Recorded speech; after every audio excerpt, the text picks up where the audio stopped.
everyone, and welcome to Tea Time Diaries. In today's video, I'm going to be sharing with you this beautiful fall-inspired tea party that I hosted a few weeks ago. I do apologize for the delay in uploading it to my channel. It has been crazy and busy in my home these past couple weeks, but I was finally able to get it up, so I hope that you enjoy it and that you'll get inspiration from it. We still do have several weeks left of fall, so I hope that you will enjoy it.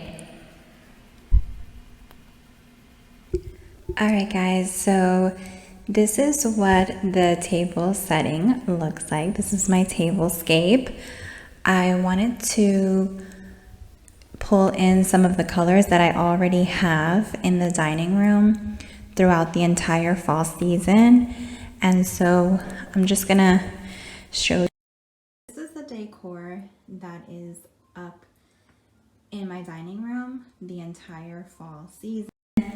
So I was inspired by these colors, these burgundy, darker, pink, mauve colors, a little bit of blue, a little bit of green, and then of course there's the turquoise color that's always in the dining room. So I wanted to pull those colors into my tablescape. So I'm just going to go through all the items in the tablescape like I usually do. And so I decided that I was going to use two different patterns from the Royal Albert collection, but again, because they are in the same color family, they go really well. So I'll start off here in the center of the table. I have 4 of the New Country Roses dishes. I have the dinner plate, I have the dessert plate, and then underneath that I have these beautiful burgundy napkins that I purchased at Hobby Lobby. And then to keep with the fall theme, I put a white pumpkin on it. So this is moving away from those traditional fall colors of like orange and green. I'm moving more away towards that and more again towards just blending everything in with the color scheme that I have in my dining room. So as you can see, I have the same plate set in the center of the table, and I'm using these gold chargers that are a common theme here on my channel. I love these gold chargers. They're just, you know, very versatile and they work with so many different looks. And then on the side here, so at the head of the table, I have the rose confetti. And so I have 2 sets of the rose confetti. So it worked out perfect because I just had the 2 sets anyway. This set, when I purchased it, it came with the dinner plate, it came with a salad plate, and then it came with a dessert plate, and then of course the teacup with the saucer. So I have all of those stacked up on each other, and then I have the cute little white pumpkin inside of the teacup along with the little tiny silver spoon that I've showed and featured in my channel before, but I'll just do a little close-up so you can see it has a little teapot at the end there. And I did purchase those on Amazon, I believe, so I will go ahead and leave a link to that, and any items that I can find on Amazon, I'll be sure to link them below. So those are the 2 sets that I have. Again, the rose confetti and the New Country Roses. And then I have this tray of New Country Roses that again I've used previously on my channel to serve food, desserts. This time I'm just having it as a little tray. As a tray, and on top of it I have my little cream pitcher, and I'm using this teacup here. Sorry for moving the camera abruptly.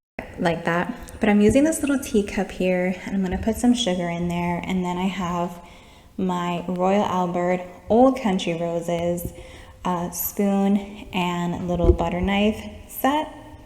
So the spoon will be perfect for picking up the sugar, and the butter knife will be perfect for the clotted cream and jam that I'll be serving with the scones. And let's take a look at the teacups that I'm using. I don't have teacups for the new Country Roses, right? So I have the rose confetti teacups, but I don't have teacups for the new Country Roses. So I'll show you the ones that I'm using. So I'm using this one here, and I'm just gonna put the mic down so I can show you this teacup. I've used it plenty of times before, but again, it picks up on the colors that I'm using. And this is from the Lavender Rose collection. So I'm using this teacup, and then moving on to this side. This teacup is not Royal Albert, but it is still very pretty. And as you can see, the colors are very similar, very similar. And this is from Royal Chelsea. It is still made in England, and I found this at, I believe at an antique shop. So there's that one. And I do always wipe everything down, guys, before my guests get here. I'm the kind of person that I like to prepare everything sometimes in advance.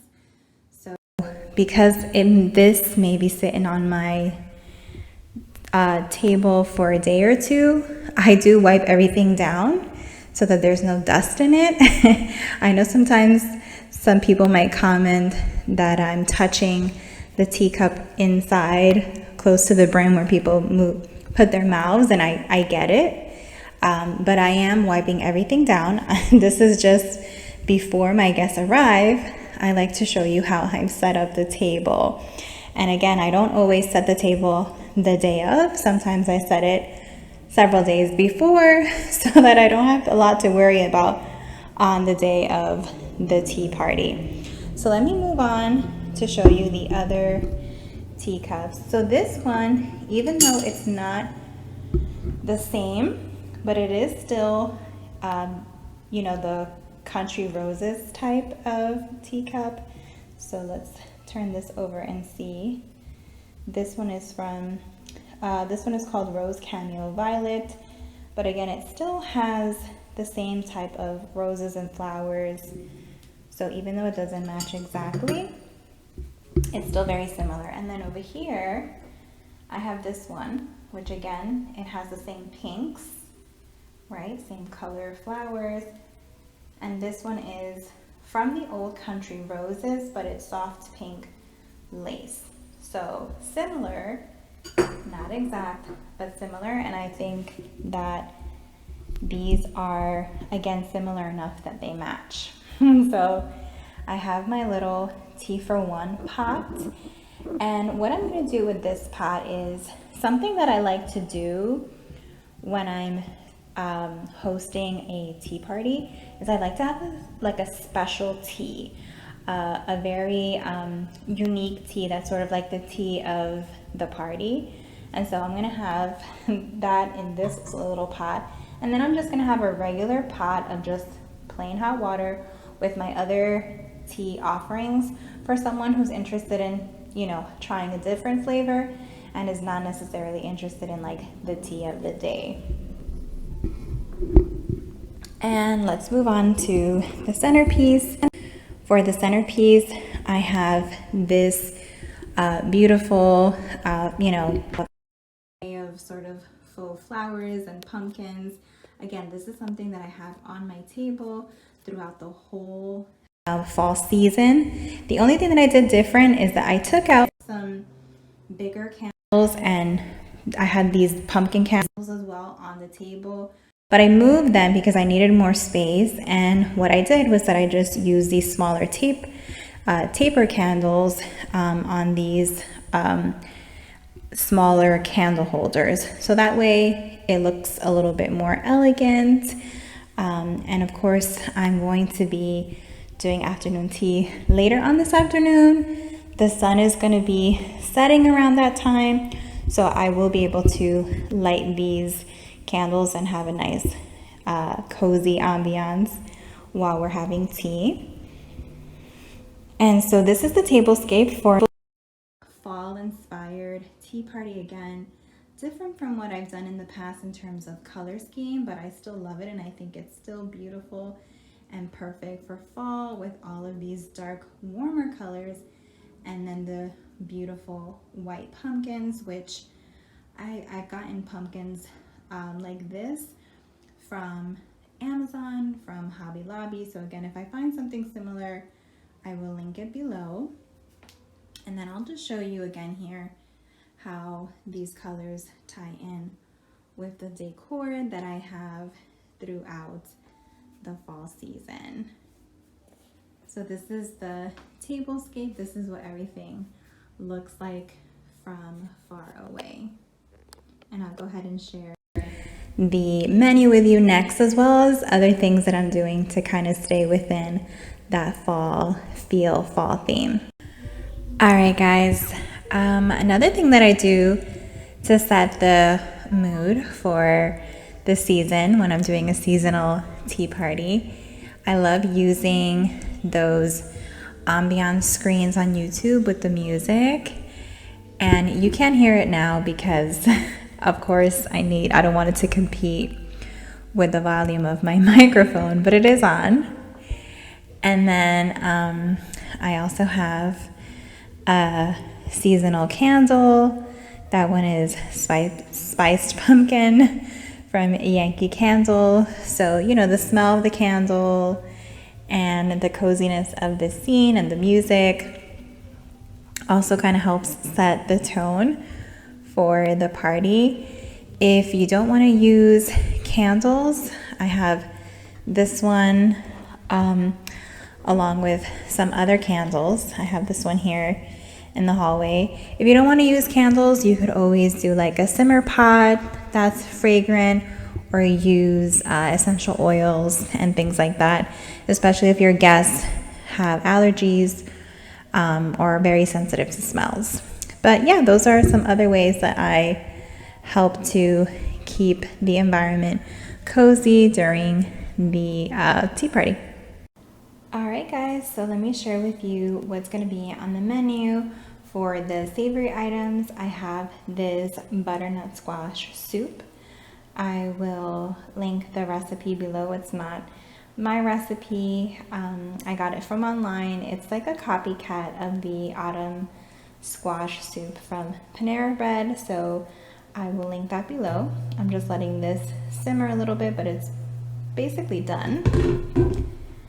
And then let me share what else I'm going to be serving for the savory items. If you guys remember, in one of my previous videos, I shared a couple recipes for your next fall tea party, and these crackers were part of one of the recipes that I shared. Basically, I'm going to take one of the crackers, I'm going to put some cream cheese on it, some pumpkin butter, and then I'm going to drizzle over top some hot honey. So that will be the next savory item, and I'm also going to serve my just traditional cucumber sandwiches. So that's going to be the savory stuff. For dessert, I'm going to be making this puff pastry. I've already allowed it to thaw, so it's good to go. And what I'm gonna do with it is that I am going to just make like a kind of like a cheese and jam kind of puff pastry. So I'm going to use cream cheese, and then I went to this store in Lancaster, Pennsylvania. Actually, it's close to Lancaster, but it's not in Lancaster. It's actually Intercourse, Pennsylvania, and they have this little village with all of these shops, and one of them is like a jam and specialty food store. And I ended up getting a set of 6 different jam flavors. I actually bought 2 of these, but I gave one to my mom, and then I have the other one that's supposed to go here is the blueberry one, but I've already opened that one and eaten it. So what I'm going to do is I'm going to use this apple cinnamon jelly for the jam for my puff pastry. And I'll show you what they look like when they come out of the oven, but basically it's going to be the puff pastry with the cream cheese and some of this apple cinnamon jelly. And then I'm also going to have macarons from Trader Joe's, and those are going to be the 2 desserts that I'm going to serve. Hey guys, so this is what the pumpkin scones look like. I made these from scratch. I will see if I can link the recipe in the description box just in case you want to try them out. I just have to make the cinnamon glaze that goes over top. So I'll take a picture once that's done and I'll show you what it looks like in the end. Alright guys, that was it for today's video. I hope that you enjoyed this beautiful fall-inspired tea party. Please comment down below if you like this color scheme, or if you're more of a traditionalist, or if you prefer to kind of think outside of the box and think of other kind of fall colors that you can incorporate. Let me know in the comments below. If you like this video, please give it a thumbs up. Be sure to subscribe if you have not subscribed to my channel already. It really does help my channel out a lot, and it can hopefully help me to be able to dedicate more time to making videos like this for you. So thank you once again for your patience and for your love and support on my videos, and I hope to see you real soon in the next one. Until then, have a tea-rific day. Bye!